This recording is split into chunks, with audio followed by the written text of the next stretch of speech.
Hai, selamat pagi. Yang hari ini harusnya jadi host siapa ya? Kemarin yang jadi host siapa? Dave. Berarti hari ini aku dong. Bener nggak? Ripin, bener nggak? Aku yang hari ini harusnya jadi host. Aku lupa. Iya ya, bener. Wah, ada CEO yang menyamar loh. Oke, nggak masalah. Kita live pagi hari ini. Selamat pagi semuanya. Selamat datang di Duet Dave Iwet Siaran Pagi. Welcome back. Kita hadir lagi pagi hari ini seperti biasa dari jam 7 sampai dengan jam 8 pagi. Bener ya, Pin? Aku yang jadi host ya pagi hari ini. Oke, siap. Berarti tadi aku kelupaan. Aku lupa juga janjian sama Dave. Terus abis siap-siap, udah ready sekarang. Siap untuk beraktivitas, siap untuk berkegiatan. Jadi ready deh. Tadi pagi tuh aku abis mainan guys pakai Gemini. Terus apa yang aku lakukan adalah nggak tahu ya apakah ini bisa masuk dalam kategori laga-laga puji diri sendiri. Tapi aku suka loh. Jadi gue tadi pagi bertanya, nih gue contohin ya. Kok nggak bisa sih guys? Bentar ya. 25. Oke. Tadi pagi aku bertanya begini. Hai Gemini, kamu tahu soal duet Dave Iwet Siaran Pagi nggak? Terus apa kata Gemini? Kan kepotong. Tunggu ya, diem. Hai Gemini, pagi. Terus? Sabar dong. Gila ya. Oh lu live nih dikerjainnya. Oh gue pikir semalam udah lu tinggal baca historinya. Ingin kamu diskusikan atau ada yang ingin kamu tanyakan? Kamu tahu soal duet Dave Iwet Siaran Pagi nggak? Iya, saya tahu. Duet Dave Hendrik dan Iwet Ramadan di siaran pagi memang populer. Mereka sering membawakan topik terkini dengan cara yang menarik dan hangat. Ada hal spesifik yang ingin kamu diskusikan tentang mereka? Aku pengen tahu deh, sentimennya dari pendengar terhadap duet siaran pagi itu seperti apa ya? Sentimen pendengar umumnya positif. Banyak yang suka dengan chemistry dan gaya siaran mereka yang hangat dan interaktif. Topik yang dibahas juga sering relevan dengan kehidupan sehari-hari. Apa kamu pernah mendengarkan siaran mereka? Pernah sih, dan aku tuh lagi berpikir untuk beriklan di mereka. Menurut kamu efektif nggak ya? Beriklan di siaran mereka bisa menjadi pilihan yang bagus loh, terutama jika target kamu sesuai dengan audiens mereka yang loyal dan beragam. Mereka punya jangkauan yang cukup luas. Apa kamu ingin tahu lebih banyak tentang profil audiens mereka? Iya, profil audiensnya duet Dave Iwet Siaran Pagi itu seperti apa sih? Audiens mereka cukup beragam, tapi umumnya pendengar dari kalangan profesional, pekerja, dan orang-orang yang update dengan berita dan gaya hidup. Rentang usia mereka juga cukup luas. Apakah ini sesuai dengan targetmu? Iya, sesuai banget sih. Tapi sebenarnya apa yang menjadi kekuatan dari duet Dave Iwet Siaran Pagi ini? Kekuatan utama mereka ada pada chemistry dan pengalaman mereka yang sudah lama. Mereka bisa membawa suasana yang hangat dan interaktif, sehingga pendengar merasa terhubung. Selain itu, pilihan topik yang selalu terkini dan relevan juga menjadi daya tarik. Apa kamu ingin tahu lebih banyak tentang program mereka? Dengar-dengar komunitasnya duet Dave Iwet Siaran Pagi itu kuat ya? Bener nggak sih? Betul, mereka punya komunitas yang cukup kuat dan aktif. Ada grup WhatsApp dan di media sosial mereka. Komunitas ini bisa menjadi nilai tambah yang signifikan untuk beriklan. Apa kamu tertarik untuk mengetahui lebih banyak tentang cara beriklan di sana? Nah, cara beriklan yang paling efektif kalau di duet siaran pagi itu kayak apa ya? Ada beberapa cara yang efektif, seperti langsung, endorsement dari Dave dan Iwet secara langsung, atau melalui program berhadiah atau kuis yang melibatkan pendengar.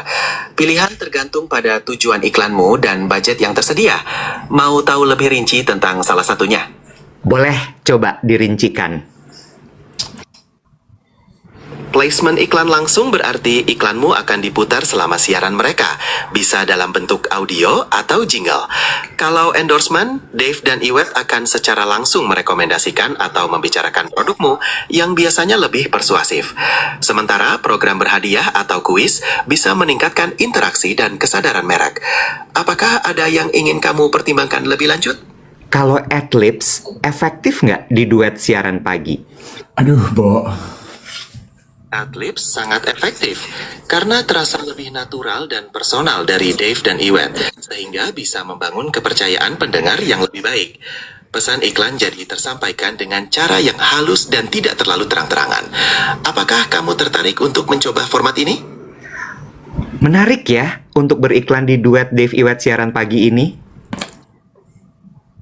Memang menarik dan potensial.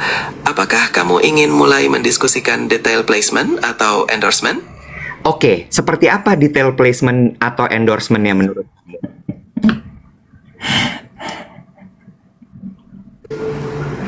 Detailnya bisa berupa paket iklan dengan durasi tertentu, jumlah penayangan, atau bentuk endorsement yang spesifik seperti product knowledge atau preview langsung.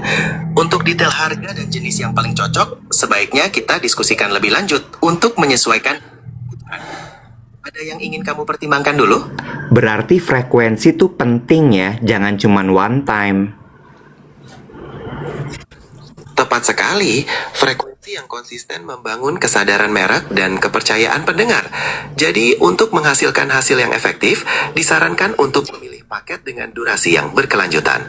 Apakah kamu tertarik untuk mengetahui lebih lanjut tentang pilihan paket tersebut? Enggak sih, tapi juga aku kepingin tahu sebenarnya ada nggak sih brand yang sudah pernah beriklan di duet Dave Iwet siaran pagi?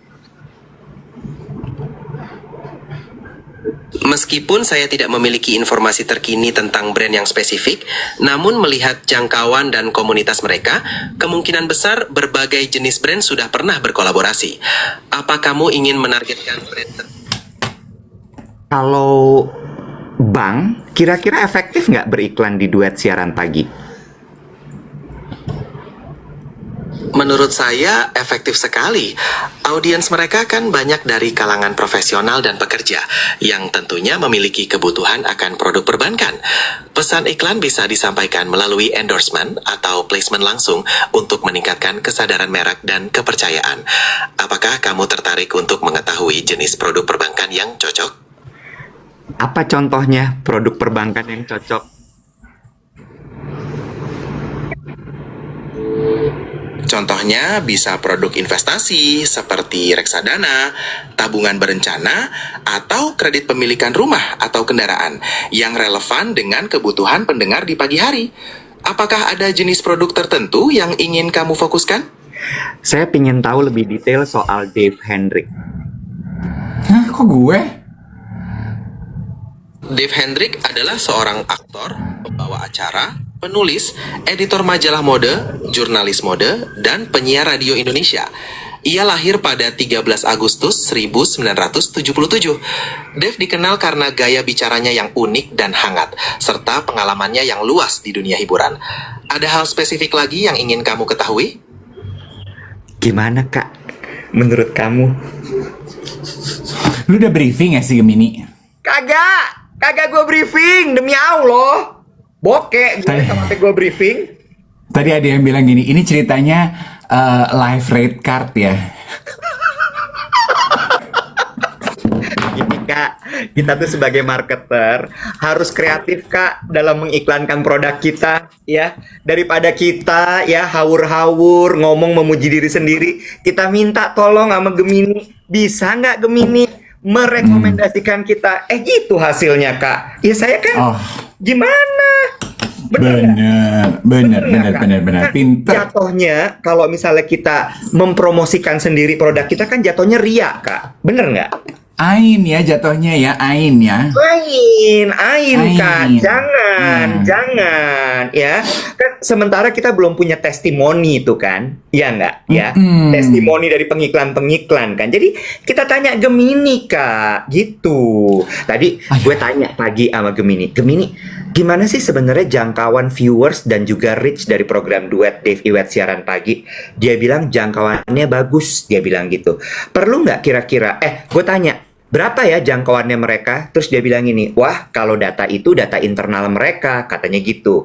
Perlu kalau gitu ya dipublish berapa yang nonton, terus kemudian jumlah likes dan engagementnya. Ya, itu bisa sangat membantu untuk bisa membuat pengiklan lebih percaya. Gitu katanya. Coba deh mau ngomongin mengenai itu ya. Kemarin tuh gue terpapar konten TikToknya itu siapa konten creator dan juga edukator yang kita pernah undang di Duet With yang kawinannya gue yang MC. Agus Leo Halim. Tahu mau dipanggil Agus, mau dipanggil Leo, apa mau dipanggil Halim? Serah. Agus kayaknya ya kan. Agus. Akalnya Agus Leo Halim. Agus Leo. Dia kalau bikin video makin bagus ya Wet ya. Apa tuh namanya? Visualnya tuh bagus. Sinematografinya. Gue nggak ngerti itu ngeditnya bikinnya pakai apa ya. Dia bisa ngomong terus di sininya ada visual, ada kurva, ada tabung, ada apa gitu. Anyway, dia memberikan analisa dia di tahun 2026 ini bahwa sosial media itu ramalan dia, bukan ramalan ya, maksudnya melihat dari apa yang dia tahu gitu ya. Dia bilang kalau sosial media kita itu udah nyampe di fase kelima, bahkan udah nyampe di fase keenam. Apa tuh maksudnya? Jadi fase pertama itu perkenalan kita pada sosial media kan. Terus fase kedua everyone is getting serious about social media. Fase pertama sosial media itu cuman sebagai tempat untuk bersosialisasi. Pure sosialisasi di mana lo ketemu temen lo, ajang reuni, lo bisa selingkuh sama gebetan lo zaman kuliah dulu. Ada saya sampai yang kawin, bisa bisa sampai naknu gitu. Pokoknya untuk bersosialisasi deh Cin ya. Terserah di konteksnya bagaimana dah ya. Nah terus fase kedua itu tuh kita berkenalan dengan influencer gitu. Terus fase ketiga semua orang pengen jadi influencer, semua orang pengen jadi content creator, ya kan? Fase keempat itu masuk ke creating content. Terus ini ahli, semua orang personal branding diri mereka menjadi sesuatu. Iya. Ya Itu kan? fase berapa tuh? Berarti? MP. Empat. Ya. Satra, Duana, Peggy, MP. Ya. Semua orang personal branding, ya kan?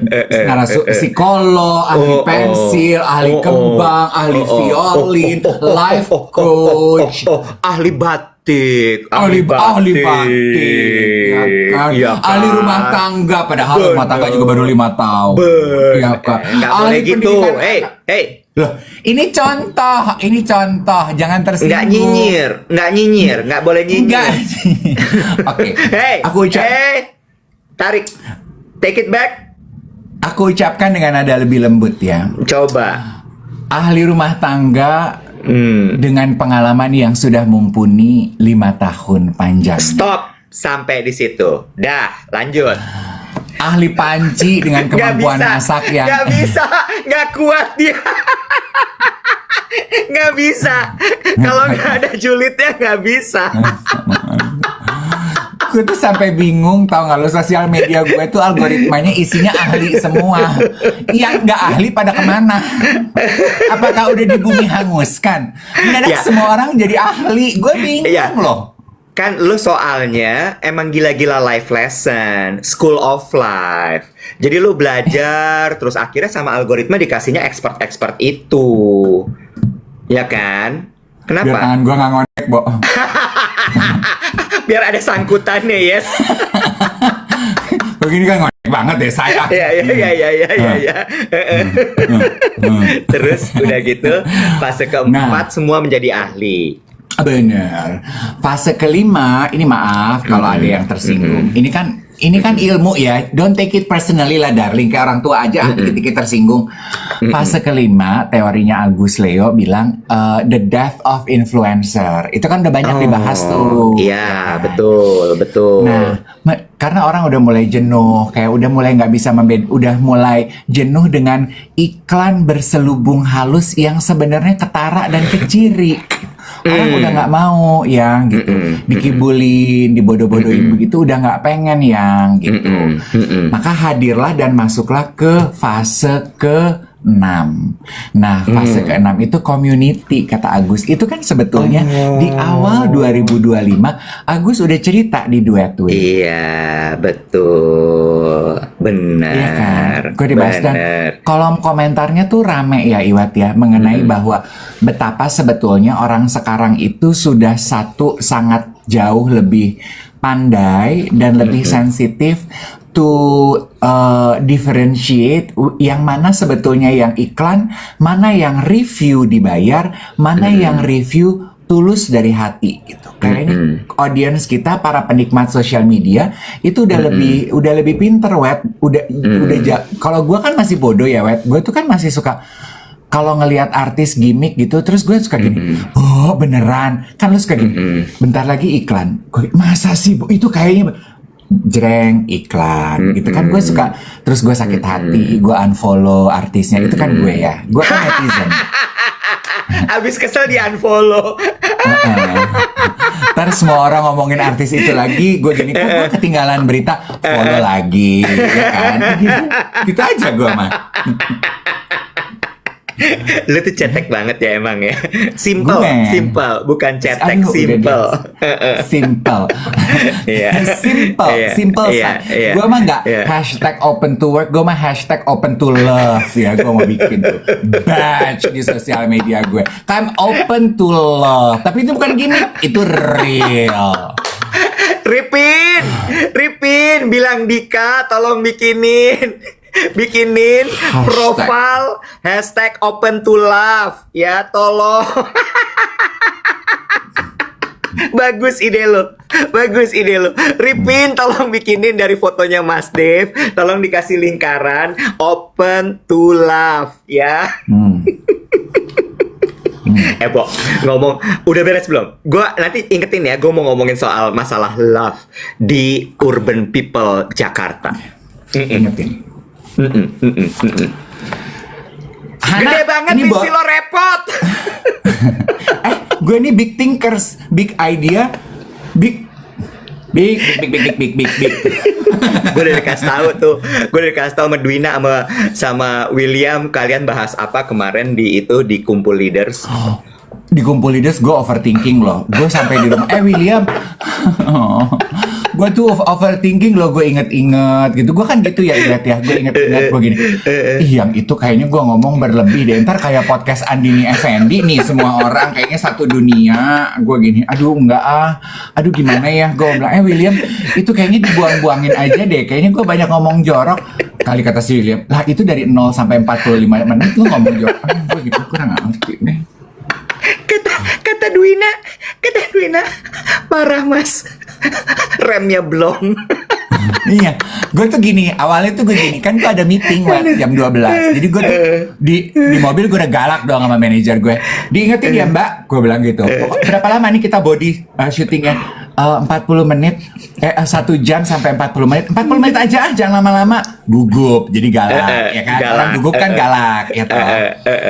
Diingetin Takut ya Mbak. soalnya kan, takut. Mbak, udah syuting, nano. Terus gue mulai gini, panjang banget ya. Begitu selesai gue gini ke Mbak Wati, panjang banget sih tadi gue syuting. Berapa lama tuh? 1,5 jam. Kok lo gak ngingetin gue? Kalau gue udah mulai kepanjangan, ya lo gak bisa direm. Mbak Wati itu sabar banget loh. Sabar banget loh. Ya gue juga sabar kali. Oke, udah boleh belum nih gue? Tadi kan influencer, udah sekarang masuk ke fase ke-6 komunitas ya. Komunitas. Oke, sekarang love boleh gue love. Lu gue pikir lo mau bahas community. Enggak, love dulu. Oke, love. Iya. kemarin Adinia Wirasti message gue. Di Melbourne nggak sih dia? Asti Udah pulang pulang. dong. Udah Oh. udah pulang. Kan dia promo punya film baru. Terus abis itu dia mengomentari konten kita soal di Jakarta itu sekarang trennya adalah laki-laki muda pacaran sama perempuan dewasa. Oke. Perempuan muda pacaran sama laki-laki dewasa. Iya. Gitu ya. Terus gue tanya, kenapa yang laki-laki itu? Terus dia bilang gini, jadi waktu gue mau main film itu, ini kayak, dia bilang gini, ini kayak film gue, dia bilang gitu. Jadi cerita tentang kayaknya dia pacaran sama Brondong lah gitu. Terus gue sempat riset tuh, dia bilang. Terus risetnya apa Nek? Gitu kan. Risetnya adalah kenapa laki-laki muda cenderung mencari perempuan dewasa. Tahu nggak jawabannya apa? Apa tuh? Jawabannya adalah capek kita mesti bersaing sama laki-laki mapan. Jadi kebayang nggak lo, cowok-cowok muda ini udah kelelahan mendekati perempuan muda, yang perempuan mudanya nyarinya laki-laki dewasa. Oh my god. Yes. Jadi kayak ayam sama Yes. telur ya. Laki-laki Yes. muda ini nyari perempuan tua karena yang muda Iya. itu ngincernya yang udah mateng, Iya. berduit, Iya. udah jadi. Iya. Ngomong. Iya, suami orang. Ingat, gue statusnya adalah Suami orang. gitu. Oh iya. Iya, risetnya demikian. Di kota-kota besar, terutama Jakarta. Jadi Itu mereka sebabnya- pikir daripada susah, ya udah gue sama yang tante-tante aja. Gitu. Ini sebetulnya Serius? kalau kita mau telisik lebih dalam ya, Mbak, ini tuh it all connected nggak sih, Wak? Kan kita pernah bahas ya, ada surveinya bahwa Indonesia itu salah ada di peringkat teratas deh kayaknya, one or three gitu. Sugar daddy paling banyak loh di kita tuh. Bener. Nah, ngomongin sugar daddy, kemarin gue dapat wisdom. Bagus. Dari Asti. Bukan. Gue kemarin dinner lah sama salah seorang tokoh di ibu kota gitu ya. Kita sebut saja Yang- dia tokoh ya. Oke. Tokoh. Yang sudah masuk usia sugar daddy. Tentu. Oke. Ya. Dia dikenal dengan kiprahnya di berbagai macam bidang gitu ya. Di kiprahnya di berbagai macam bidang, dan juga dikenal sebagai pria flamboyan karena memang dikenal track recordnya itu punya banyak gimana ngomongnya pacar ya. Punya banyak pacar. Apakah dia menikah? Menikah. Tapi menikah 4 tahun, divorce, ganti lagi istri. Wow. Gitu. Ya. Tapi pelajaran yang gue ambil dari dia bukan masalah gonta-ganti istrinya dan pacar-pacarnya. Yang banyak adalah public figure. Boleh gue lanjut? Lu udah penasaran pasti siapa orangnya ya? Lu pasti akan gini, lu kenal kok Dave. Makin penasaran lo. Gue tuh yang kawin 4 tahun cerai. Siapa sih yang gue kenal ya? Enggak, bukan dunia entertainment. Gak usah tebak-tebak, guys. Iya, soalnya gitu sih. Orang tuh cuma ngundang-ngundang sama bikin pesta. Kalau kawin, kalau cerai tuh nggak ada yang bikin pesta. Jadi gue kadang Iya suka nggak gila tahu. kali lo. Suka lebay deh lo. Lanjut nih. Gue tanya gini, Mas, sebenarnya apa yang bikin lo bisa segitu kayak Casanova gitu? Gue bilang, kan gue lagi usaha ya mau mendapatkan pasangan kan ya. Terus dia bilang gini, Diam-diam ternyata mengakui lu juga hashtag open to love. Mau mengisi waktu luang, mau mencoba hal baru. loh Hah? kita kan gue bilang gue tidak menutup ya kan. Jawaban dia tahu nggak apa? Hah? Dia bilang gini, gue itu baik web. Dia bilang gitu, gue nggak pernah kasih bunga, gue nggak pernah kasih coklat, gue nggak pernah kasih hadiah sama pasangan gue. Sampai mereka cranky banget. Karena perempuan nature-nya kan ingin diberikan hadiah seperti itu, bener nggak? Sama perhatian. Terus gue bilang gini, terus apa?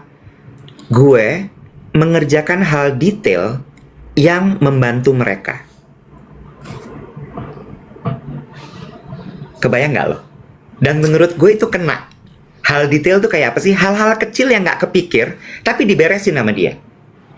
ngisi Cortex, bayarin PBB, ngingetin perpanjang STNK.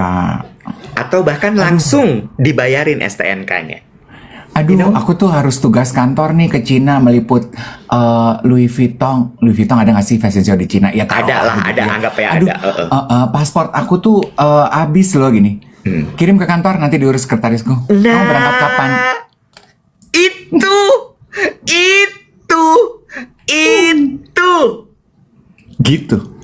gitu. Nggak ada bunga, nggak ada kata-kata manis, nggak ada traktir makanan apa ini.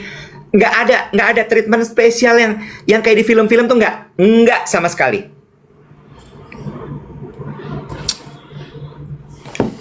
Kena nggak? Gue langsung gini, iya lagi, beres sih, pasti perempuannya pasti keikat sama dia kalau kayak begitu. Bintangnya apa tuh lo si tokoh tersebut? Nggak usah. Lo kenal kok. Dia salam buat lo, salam ya buat Dave, dia bilang gitu. Naksir nggak dia sama gue? Enggak. Lanjut lagi. Terus gue gini, dia bilang gini, gue itu adalah orang yang I give favor. Terus dia bilang gini, logikanya sih gini, Wet. Dan menurut dia bilangnya gini, gue tuh orang baik, Wet. Kalau ada orang minta tolong sama gue, ask me for favor, pasti gue kasih. Selama gue bisa. Logikanya gini, kan lo suka ngomongnya, gue tuh bisa begini karena God's favor. Bener gak? Betul. Bener ya? Dia bilang gini, gimana God's masih mau kasih lo favor kalau lo gak kasih favor ke orang lain? Kena lo gue di situ. Kena lo gue. Bener gak? Bener kan? Itu logis gue gini. Iya lagi. Jadi kalau ada orang minta tolong sama lo, kalau lo bisa, tolongin right away. Jangan mikir-mikir kayak dinanti-nantiin, disusah-susahin. Jangan, langsung dikerjain. Iya lagi. Ada yang nanya, sang tokoh tersebut ada cloningnya nggak? Nggak ada, cuma satu sih gue lihat ya di Jakarta Raya ini yang kayak dia. Nggak, pertanyaan gue adalah gini. Gue yakin mungkin lo nggak mempertanyakannya itu. Kan lo bilang gini, clearly he is good looking. Clearly he is charismatic. Karismatik iya, good looking tergantung selera lo. Tapi charming memang. Super charming. Oke. Nah, memang biasanya begitu ya rata-rata ya. Orang yang tidak 100% good looking itu usahanya dia untuk mempolish karismanya dia itu lebih mantap. Betul. Ya? Karena orang yang good looking tuh kayaknya ya they rely on the good look aja, jadi suka males gitu. Ya kan? Correct. Betul. Betul. Clearly sang tokoh tersebut know how to play the game. Correct. Pertanyaan gue adalah, kenapa dia masih sibuk gonta-ganti? Apakah satu tidak puas? Nah, kalau soal itu nggak usah dibahas, karena menurut gue itu ada problem lain dari dia yang belum di-solve. Ya, biarlah itu menjadi, ya udahlah, emang dia begitu aja. Kita jangan masuk ke ranah itu ya. Tapi pelajaran-pelajaran hidupnya yang menurut gue kayak, thinkingnya oke juga ya orang ini gitu. Lanjut lagi.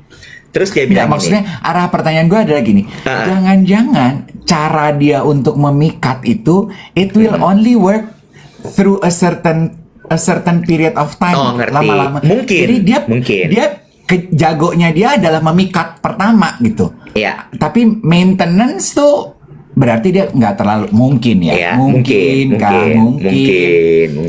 Lanjut lagi, sama dia bilang gini, gue itu nggak bandel, Wet.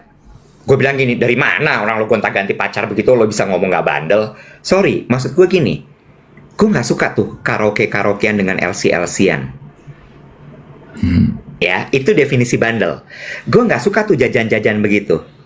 Dia bilang gini, harusnya itu orang yang bayar gue, bukan gue yang bayar dia. Orang gue sekeren ini.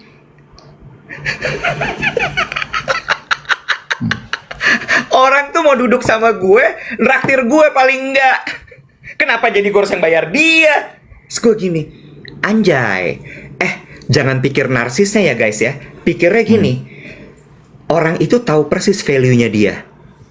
Iya. Bener nggak? Kalau lo ambil sisi positifnya adalah nih orang tahu banget value-nya dia. Rati, coba buka kalender. Kemarin si Iwan meeting sama siapa? Rati, kalau lu masih mau gue balas-balesin dan terima email lo, Rati sekretarisnya si Iwet di kantor.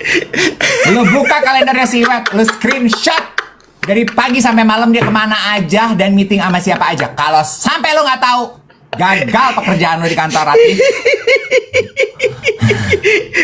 Pin ketemu nggak lo? Pin ketemu nggak lo? Hah?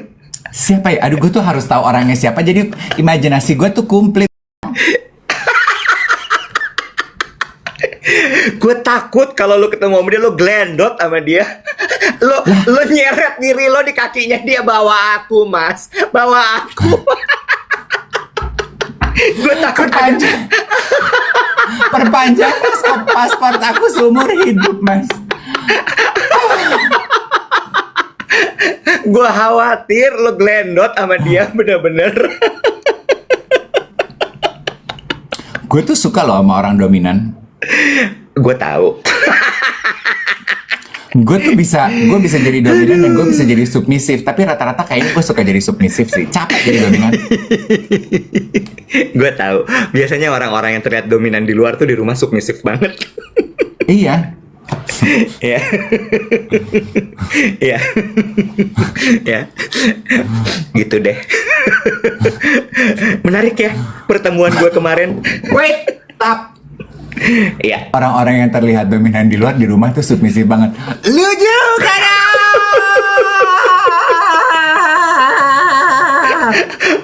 Gue tuh pengennya dirawat-rawat gitu loh, Bo. Pengennya tuh disayang-sayang gitu loh. Lu masuk panti jompo kalau lu pengen dirawat-rawat. Pengen disayang-sayang. Lu masuk panti Werda.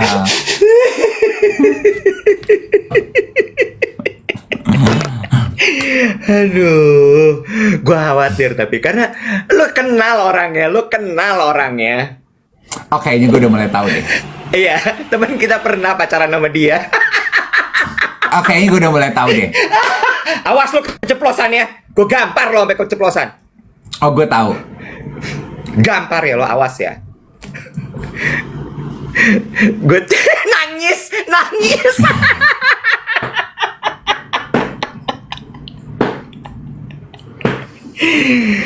Aduh. Gitu, Bo. Terus dia cerita soal bagaimana dia kan dia menikah banyak ya perempuannya, terus divorce gitu, dan dari masing-masing perempuan tuh ada anaknya, Bo. Ada anaknya. Jumlah anaknya sejumlah jari kita. Ya.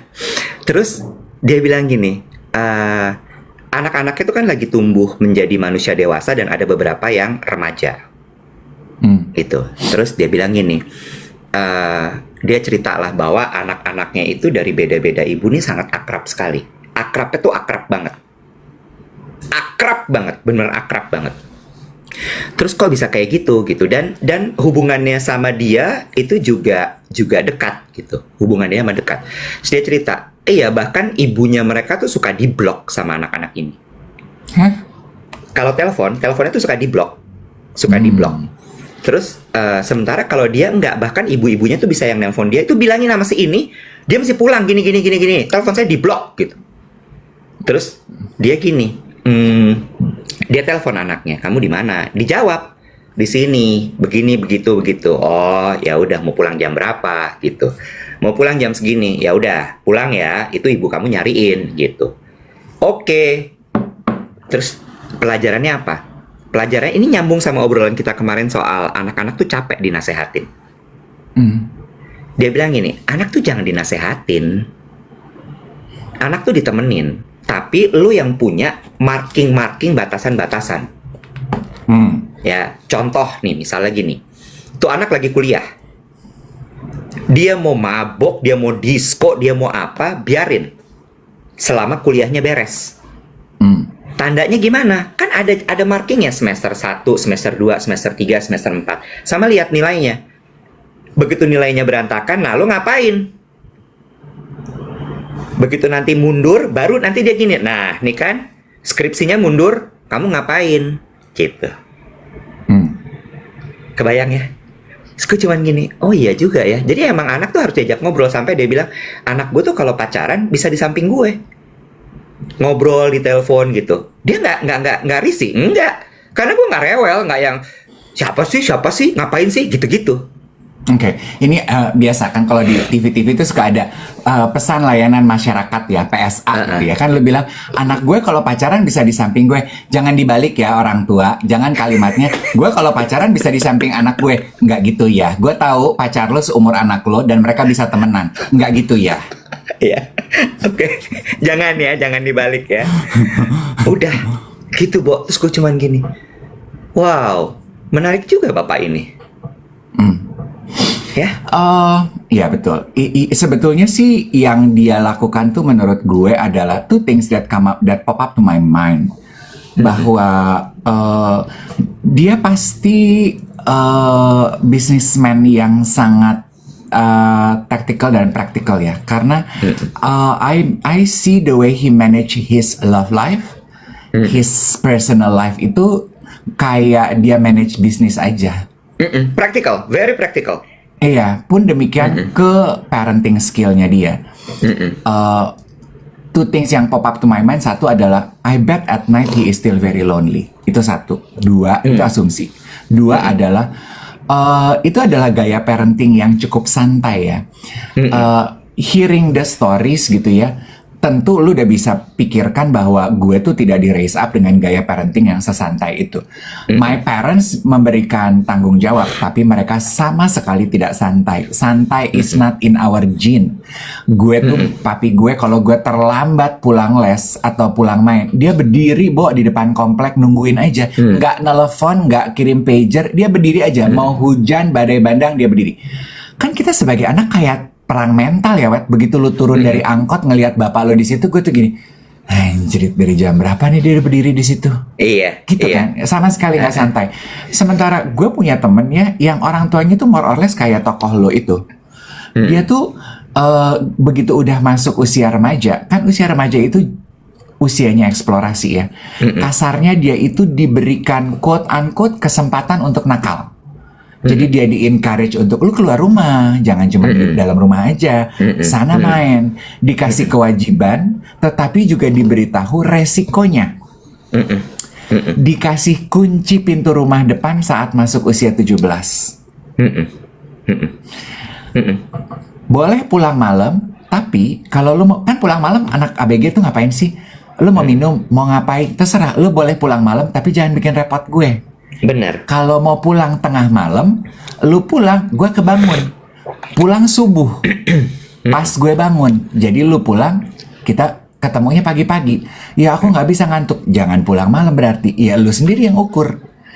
Sama, kalau mau pulang malam dan lu mau dugem, jangan bawa barang milik gue. Motor, mobil. Benar. Karena gue sayang barang-barang itu belinya susah. Kalau lu, enggak. Benar. Gitu. Benar. Begini, that's a very tough love ya. Tapi intinya adalah ini sebagai bahan pertimbangan ya. At most times gitu, gue mendengar teman gue yang quote unquote puas kenyang di masa muda, sama gue yang sama sekali nggak pernah badung di masa muda. Dan sekarang ketika gue tua, gue mulai, aduh I wish I do that. Aduh I wish gue nyobain ini. Aduh, I wish it. Banyak I wish-nya. Gue agak nyesel sih. Harusnya pas muda gue puas-puasin badung. Karena menurut gue ya Iwet, nggak ada yang lebih berbahaya dari orang yang telat badung. Setuju. Kenapa buat gue telat badung itu bahaya? Karena dulu kita mau badung terbatas. Karena kita nggak punya duit. Betul. Sekarang kita mau badung, kita punya duit. Iya. Bahaya. Lu bisa aur-auran. Luar batas. Gue nambahin dikit ya. Dia bilang gini. Dan menurut gue ini gue setuju loh. Again ya, pasti banyak yang komentar, lo berdua kan gak punya anak, tahu apa lo segala macem gitu. True.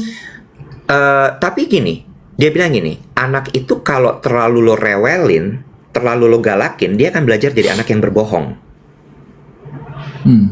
Dan menurut gue itu benar. Anak tuh akan belajar bohong karena itu tadi, ketika orang tuanya terlalu rewel, dia malas direwelin, jadi dia bohong. Do you lie to your parents? Of course. Of course. Masa enggak? Ya enggak? Apa yang lo ingat one of the lies you shared your parents? Too many. Gue ada satu gue inget ya. Aduh, Feli. Zaman gue kuliah itu kan gue mulai belajar roken ya. Karena dulu sebetulnya awalnya karena gue mau syuting sinetron, karakter gue itu gitu deh. Belajar bablas. Tadinya cuma ngerokok kalau di kampus. Kalau nongkrong juga ikutan. Lama-lama di rumah pun di kamar gue, karena gue tinggal di atas kan. Gue ngerokok di kamar gue. Naif aja gue pikir itu baunya nggak kemana-mana. Bener gak? Terus puntungnya itu selalu numpuk aja gitu di tempatnya. Gue pikir my parents didn't know that I smoke.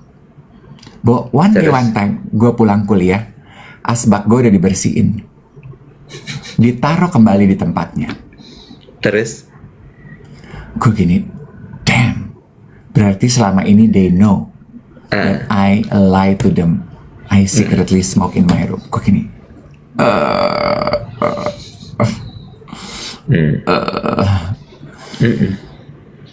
tapi orang tua gue tidak se tough love teman gue ya. Teman gue yang tadi gue bilang gitu, dikasih kebebasan tapi juga dipaparkan pada resiko dan tanggung jawab.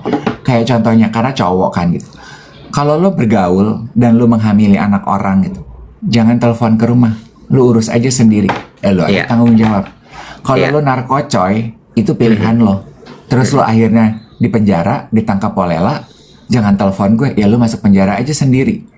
Kalau lu bawa mobil, baru belajar nyetir kan, lu bawa mobil dan lu nggak sadarkan diri atau ngantuk kan terlalu begadang, lu nabrak, jangan nyusahin papi. Lu yang nyetir, lu yang tanggung jawab, jangan minta duit ke gue. And that warning dan batasan jelas itu membuat tampaknya ya teman gue jadi lebih ya tahu diri lah. Setuju. Well, obrolan soal parenting itu selalu akan jadi pro kontra, ya. Apalagi kalau diomongin sama kita yang belum menikah dan juga belum punya anak. Yes, true. Tapi mudah-mudahan ini bisa jadi kayak point of view, ya. Ya nggak sih? Sehingga jadi ini bahan buat introspeksi diri gitu. But one thing for sure ya, mungkin ini adalah sebuah permintaan dan ajakan kepada geng duet yang orang tua dan punya anak. My message is this: apapun pola parenting yang teman-teman pilih untuk lakukan, it's your own right as a parents. Parenting itu seperti seni, diterjemahkannya bebas kepada Anda. Ya kan, nggak ada benar atau salah. Lo yang menentukan mana yang benar dan baik buat lo dan paling sesuai gayanya dan kebutuhan lo. Cuman ajakan gue cuman satu, apapun gaya parenting lo, make sure anak-anak lo love tanknya itu terpenuhi. Make sure they know that they are loved. Make sure that they know that whatever they do, them as a human being is secured and loved by their parents. Kenapa? Karena supaya ketika mereka dewasa nggak nyari pemenuhan cinta dari tempat yang salah. Titik dua, namely, titik dua, validasi luar. Zaman sekarang orang kan nyarinya validasi bukan koneksi ya. Validasi dari luar atau mungkin substance yang tidak sehat. Tabung pink, tabung merah, tabung orange, gua nggak ngerti deh rupa-rupa tabung ya. Atau mungkin pemenuhan cinta dari orang yang bisa ngomong. Namely, ya kan, namely wanita yang jauh lebih dewasa, laki-laki yang jauh lebih dewasa. Cause I think it's prone more to girls. Gue setuju sama kalimat lo itu. Kan ada aksi reaksi ya, Dev ya. Kalau anak lo jadi sesuatu yang tidak lo harapkan, atau lo kecewa sama anak lo karena dia melakukan sesuatu yang lo tidak suka, kalau aja ya kita cukup punya keberanian untuk melihat ke dalam diri, sebenarnya kesalahannya bukan di anak itu menurut gue. Kayak tadi, anak berbohong. Harusnya bukan kayak dimarahin anaknya, tapi gini, what did I do? Kenapa anak ini jadi bohong ya? Bener gak sih?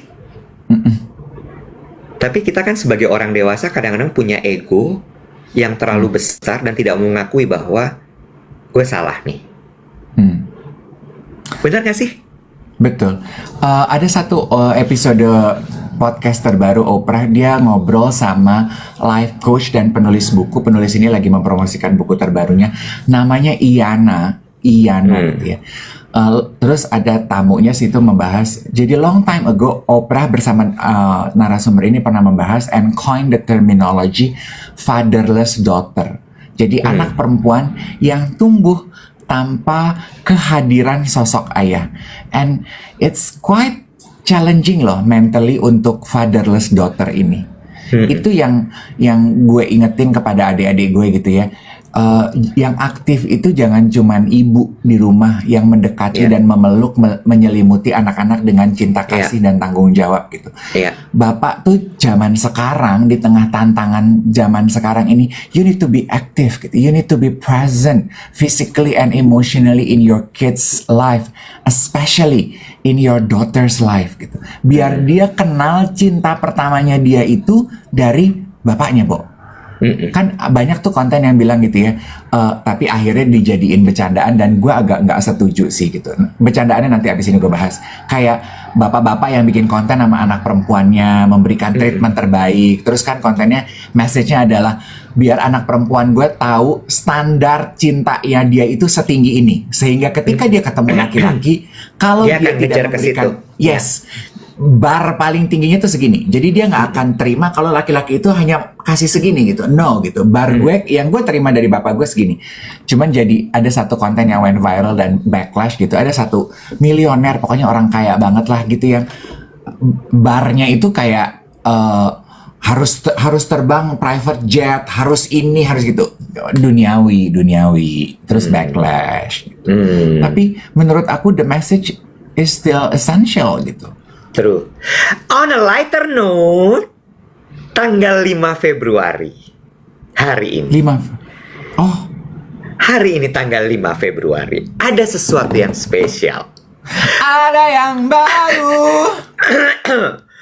Kalau geng duet hari ini lewat di Bundaran HI, mendongaklah ke arah Menara BCA.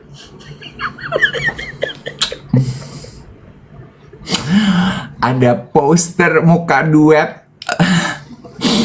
Terima kasih untuk dukungannya.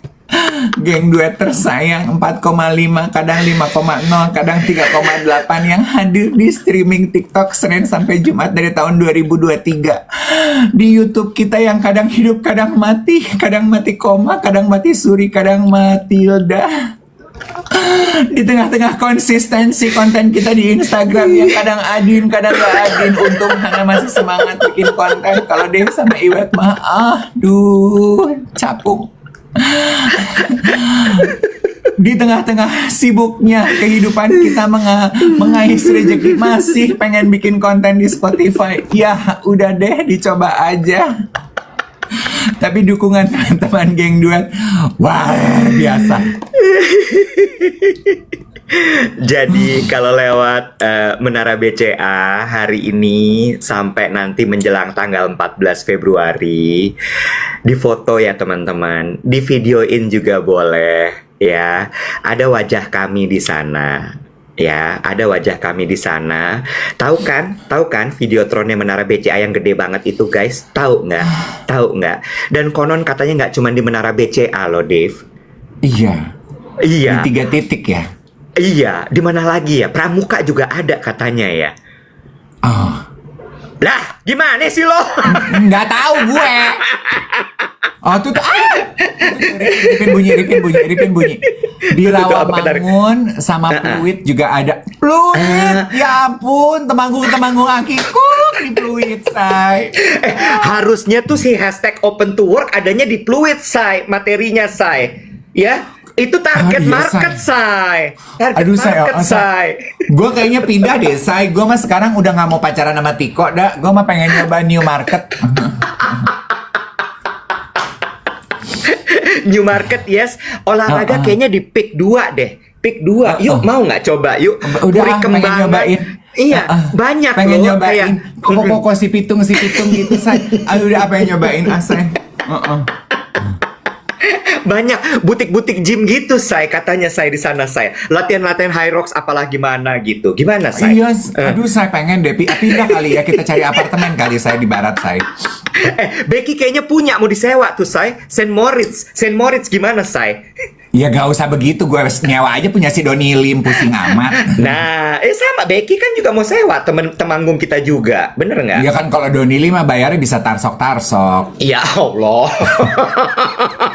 Kalau Becky nggak enak, yes. Kesian saya, lagi Iya, berjuang bener. saya. Bener. Jangan tega, dibebanin say. lagi ya, saya. Kasihan, say. Bener. Lagi berjuang, say. Jengong. Penyitas. Bener.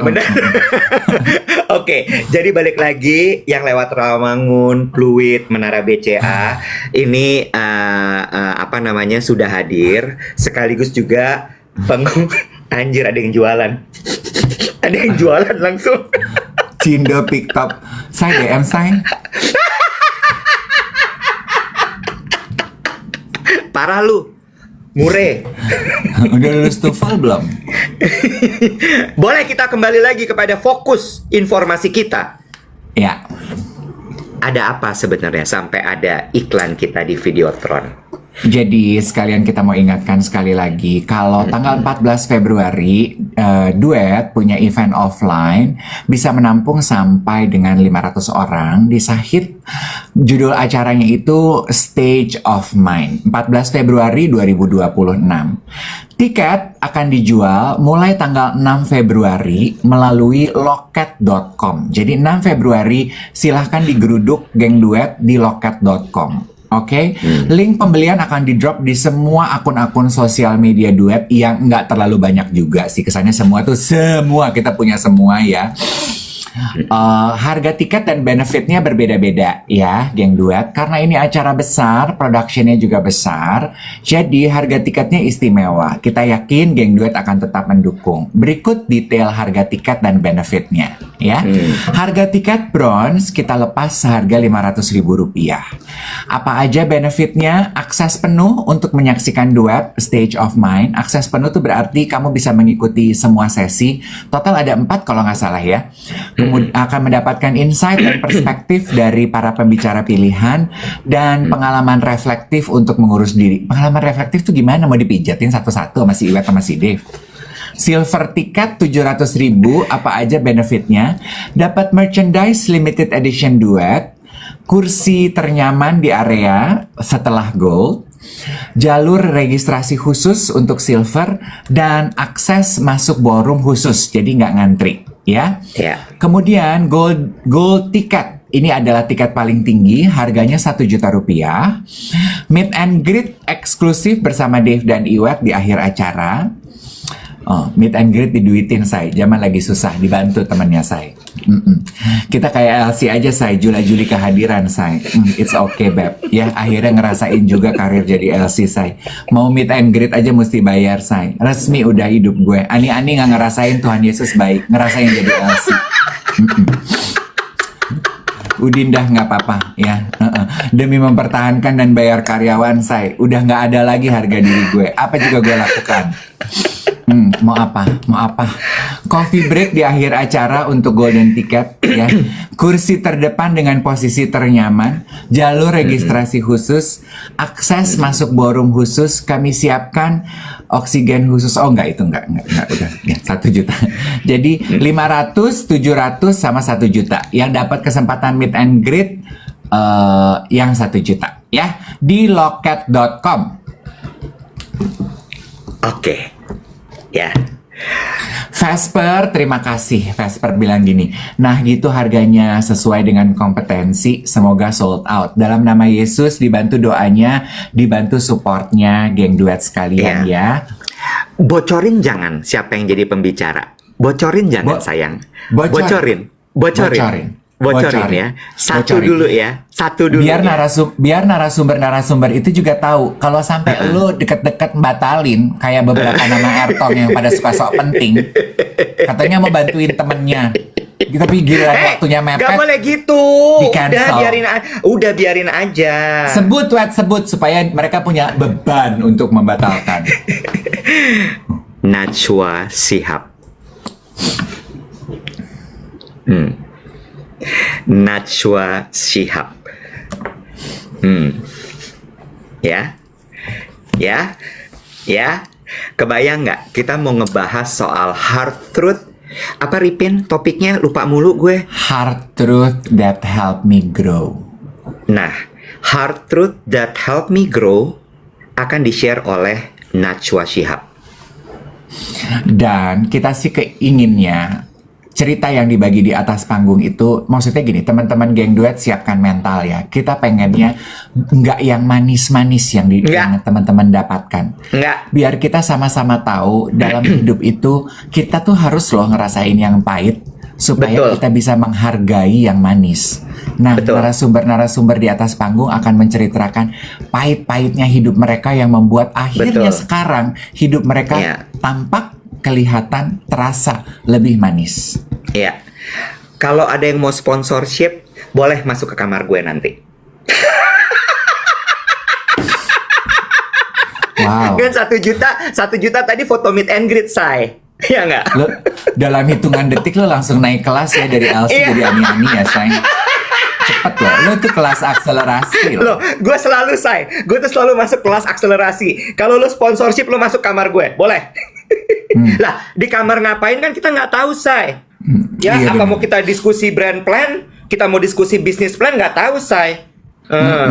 Iya kan? Kalau gue enggak deh, Gue kalau masuk jalan kelas akselerasi tuh gue ntar begitu masuk kamar gini. Ada lobang banyak di badan gue, lo mau pilih yang mana? Anjir, ih lu parah banget. Loh, Parah maksudnya banget. mau lihat yang mana, mau foto selfie dari angle mana gitu loh. Parah banget lu mah, parah banget lu mah. Ani-Ani nggak boleh ngatain Elsie, sama-sama pejuang. Gitu ya teman-teman. Monggo di tap-tap nih, dikit lagi jadi 1 juta likes. Tapi kita ingetin bahwa tanggal 6 Februari itu tiket akan segera kita buka. Siap-siap ya, karena balik lagi walaupun 500 tapi itu adalah terbatas. Tadi untuk beli tiketnya di mana, Dev? Nanti siap-siap geruduknya. Loket.com. Oke, siap-siap. Loket.com ya, bener ya? Ya, betul. Oke, Loket.com. siap. Nama acaranya apa? Duet Stage of Mind. Ya, Duet Stage of Mind. Dan Duet Stage of Mind ini akan jadi IP-nya Duet untuk event-event besar kita. Mudah-mudahan setelah Puri Ratna Sahid Agung, gimana, Bo? Bantu. Gue nggak tahu apa-apa, Bo. Gue cuma taunya di Sahid aja. Gue nggak kenal siapa si Ratna. Gue nggak tahu di mana Puri. Lu mau di Puri apa mau di Sahid? Coba ditentukan. Sahid aja pokoknya. Ya kan ada Puri ruang Agung. tangannya. Puri Ratna, Mali. Puri Ratna Hotel Sahid dia- Agung. Bu, gimana ya? Dia punya banyak Puri. Ripin udah gak sabar akhirnya di caps lockin sama dia. Puri Ratna Hall, Grand Sahid Jaya Hotel. Tuh. Oh ya. Ya, jadi akses udah dipikirin tuh sama Ripin. Dipikirin kayak, Mas, cari tempat yang akses MRT-nya mudah, akses Transjakartanya mudah. Jadi kalau mau ke sana tuh nggak pusing, nggak susah gitu. Oke, kita cari kalau gitu yang sepanjang Sudirman Tamrin. Acaranya jam 9 pagi sampai dengan jam 12 siang ya. Betul sekali, dan ada makan siang juga nanti buat teman-teman. Jadi harusnya tiket itu make sense. Oh, gila. Gue belum lihat loh hitungan budgetnya makan siang. Lu udah pengumuman di sini loh. Cepet kali mulut lo. Ada sponsor loh. Iya? Iya. Ada loh. Pokoknya udah ditahan profitnya Mas Dev.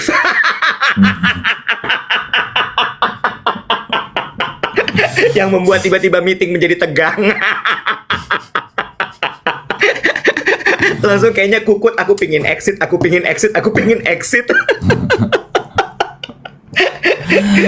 Anyway gini, aku akan tutup dengan ini. It's a big event for us. Jadi satu yang aku minta tidak putus dari teman-teman geng duet adalah bantu di dalam doa dukungannya. Juga cause this is quite a big event, bantu juga tahan mulutnya. Kalau nggak suka ada masukan mengenai event ini, sampaikan dengan nada yang suportif, karena it's not easy making this big event dan cater kepada kebutuhan semua orang. We have flaws, but we are trying our best to bring the best for each one of you. Baju apa, Say? Aduh bunda, kalau kayak begini tuh gue tuh udah gak mikir baju bun. Ya gue bisa tidur aja. Aduh gue nanti rekomendasiin ya. Gue tuh belakangan susah tidur karena kepikiran ya, tampil di podcast Big Thinker kepikiran, diceritain mengenai duit perlu disiapin berapa, bayar panggung, bayar kru, kepikiran ya, dikit-dikit kepikiran. Gue beberapa hari gak bisa tidur. Semalam gue cobain obat tidur, bukan obat tidur sih, vitamin tidur. Inso itu bukan? Insofen. Aduh, nanti gue kasih nanti aja, nanti udah habis waktu. Oh ya udah. Aduh, Bo, 30 menit kobam, Bo. Aduh, sedep. Anyway, thank you for fruitful hari apa sekarang? Harinya Tuhan, Bo. Udah pasti. Gue tuh sampai sibuk loh. Gue mesti cerita sama orang kalau gue sibuk. Jangan orang pikir gue gak punya kegiatan. Jadi kegiatan gue cuma mikirin cinta gitu. Gue walaupun sibuk, gue tuh punya tetap agenda buat cinta. Jadi gue mau kasih tahu. Gue tuh kerja loh. Gue udah ditunggu nih di set sama Baskara Mahendra. Acara apa? Perlu banget gue ketemu Baskara Mahendra, ada acara. Kalau gue pasti pengen berondong, mengayomi. Sombong banget lo. Udah, gue mau meeting. Kita ngobrol lagi besok ya sayang ya. Bye. Bye.